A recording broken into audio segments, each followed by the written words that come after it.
Ang gusto ko lang ipaalam doon sa mga babae, lalaki, couples, or sa mga kabataan na napaka-importante pong maggamit ng family planning.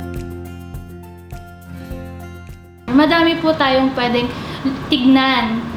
Nandiyan na po yung Tara Usap Tayo, family planning na page. Kasi nandun po yung mga konting informasyon na pwede din nilang malaman sa health center. So, nagbibigay ito ng proper spacing.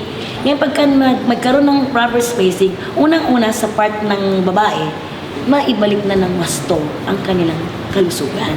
And ang mga family planning method, ito po ay sinisigurado ng Department of Health na ito ay ligtas, effective, affordable dahil siya ay libre, at sinisigurado po natin na mayroong mga trained counselors or providers on family planning na makapagbibigay ng 100% na quality service sa mga health centers po natin.